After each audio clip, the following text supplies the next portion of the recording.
বাচ্চাদের জেদ বা রাগ নিয়ে এমন কোনো বাবা মা নেই যে তাদের কোনো অভিযোগ নেই। আমার মনে হয় যে আজকের পর থেকে, অর্থাৎ আপনারা যারা এই মুহূর্তে এই ভিডিওটি দেখবেন শেষ পর্যন্ত, আজকের পর থেকে এই টেকনিকগুলি অবলম্বন করতে পারলে আপনারা খুব সহজে রাগ এবং জেদ কমিয়ে ফেলতে পারবেন আশা করি। এর জন্য আপনাকে প্রথমে যে বিষয়টি করতে হবে সেটি হচ্ছে যে রাগ বা জেদের কারণটা জানুন।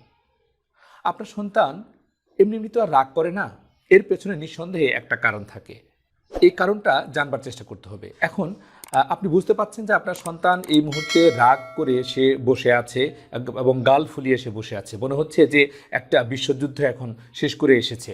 আর ওই মুহূর্তে আপনি যদি আরও একটু রাগ দেখিয়ে তার কারণটা জানতে চান, তাকে যদি জিজ্ঞেস করেন কেন সে রাগ করছে, আপনিও রাগ দেখিয়ে জিজ্ঞেস করলেন, তাহলে কিন্তু তৃতীয় বিশ্বযুদ্ধটা শেষ হয়ে গেছে, চতুর্থ বিশ্বযুদ্ধটা কিন্তু আবার আপনার সাথেই শুরু হবে। এই জন্য আপনার খুব ভালোভাবে রাগ না করে, আপনার রাগকে কন্ট্রোল করে আপনার সন্তানের কাছে কারণটা জানতে চান, কেন সে রাগ করছে, কেন সে এতটা গাল ফুলিয়ে বসে আছে।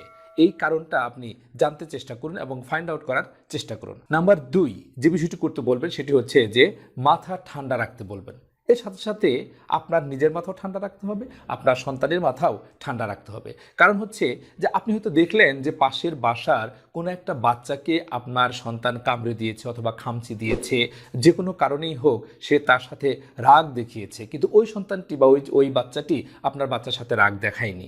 আপনি আপনার সন্তানকে রেগে মেগে তাকে যদি ডেকে নিয়ে আসে তাহলে কিন্তু হবে না। আপনার মাথা ঠান্ডা রেখে আপনার সন্তানকে বা আপনার বাচ্চাকে বলুন, ডেকে নিয়ে বলুন, তুমি যে তোমার ওই বন্ধুকে বা ওই বাচ্চাটিকে কামড়ে দিয়েছো, খামচি দিয়েছো, এতে করে কি তার অনেক কষ্ট হয়নি? সে কি কষ্ট পায়নি? তোমাকে যদি কেউ এভাবে খামচি দেয় বা এভাবে যদি তোমাকে কেউ কামড়ে দেয় তাহলে কি তুমি কষ্ট পাবে না?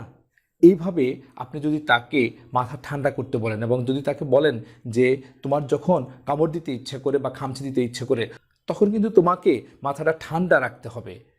নাম্বার 3 যে বিষয়টি করতে পারেন, খুবই ইন্টারেস্টিং একটি বিষয়, সেটি হচ্ছে যে রাগ রাগ খেলা খেলতে পারেন। এখন এই বিষয়টি শুনে আপনার মনে হতে পারে যে রাগ রাগ খেলা সে আবার কেমন খেলা? হ্যাঁ, এই খেলাটি খেলতে পারেন আপনার সন্তানের সাথে চরিত্র বদলিয়ে। অর্থাৎ আপনি এক সময় আপনার বাবু সাজুন আর আপনার সন্তানকে, আপনার বাচ্চাটিকে বলুন যে তুমি আমার মা, এখন আমি তোমার চরিত্রে অভিনয় করব আর তুমি আমার চরিত্রে অভিনয় করবে।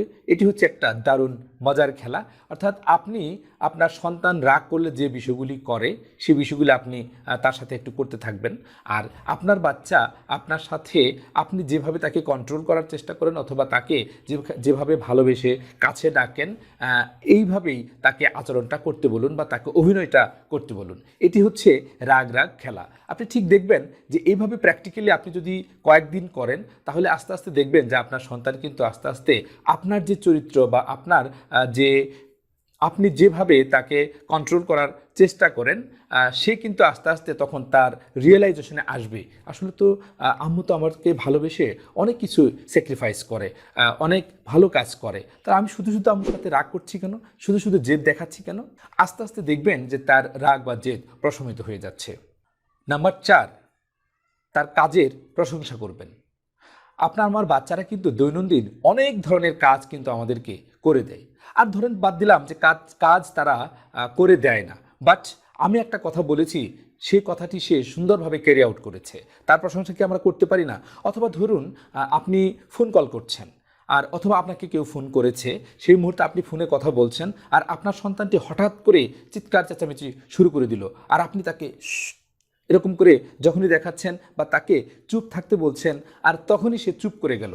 আপনার ফোন কলটা শেষ হওয়ার সাথে সাথেই কথা বলে শেষ করে এসে আপনার সন্তানকে জড়িয়ে ধরে একটু বলুন না, বাহ আমি তখন তোমাকে চুপ করতে বললাম আর সাথে সাথে তুমি থেমে গেলে, তুমি তো অনেক ভালো আচরণ শিখেছো। এভাবে তার যদি প্রশংসা করেন তাহলে দেখবেন যে আস্তে আস্তে আপনার সাথে একটা হৃদ্যতা বাড়ছে এবং সে খুবই ফ্রেন্ডলি হয়ে যাচ্ছে এবং তার রাগ বা জেদ এগুলো কিন্তু কমে যাচ্ছে। নাম্বার 5, আপনার সন্তানকে বলতে পারেন চলো ভাবি, কল্পনা করি। এই বিষয়টা আপনার কাছে খুবই অবাস্তব মনে হতে পারে, তাই না? কিন্তু বাস্তবতা হলো বর্তমান সময়ে যারা সাইকোলজিস্ট, আধুনিক সাইকোলজিস্ট যারা, তারা গবেষণা তাদের গবেষণা এটাই বলছে যে আপনার সন্তান যখন রাগ করছে, জেদ দেখাচ্ছে, আর তখনই তাকে আপনি তার মস্তিষ্কটাকে, তার মাইন্ডসেটটাকে ঘুরিয়ে দেওয়ার জন্য তখনই যদি বলেন, আচ্ছা চলো তো আমরা একটু ভাবি, আমরা একটু কল্পনা করি, চলো তো ওই যে সেদিন আমরা বেড়াতে গিয়েছিলাম, বেড়ানোটা এত এত মজার হয়েছিল যে সেখানে তুমি যেন কী খেলাটি খেলেছিলে, আর তুমি কিভাবে চিৎকার চেঁচামেচি করেছিলে, আনন্দ প্রকাশ করেছিলে। এইভাবে তাকে ভাবতে বলুন, তাকে কল্পনা করতে বলুন। আশা করি যে এই কয়েকটি পয়েন্ট থেকে আপনারা অবশ্যই উপকৃত হবেন। তো সকলেই ভালো থাকুন, সুস্থ থাকুন, আনাবিল সুখ শান্তি আর সমৃদ্ধিতে ভরে উঠুক আপনাদের সকলের জীবন। সেই শুভ প্রত্যাশায় আজকের মতো বিদায় নিচ্ছি। আল্লাহ হাফেজ।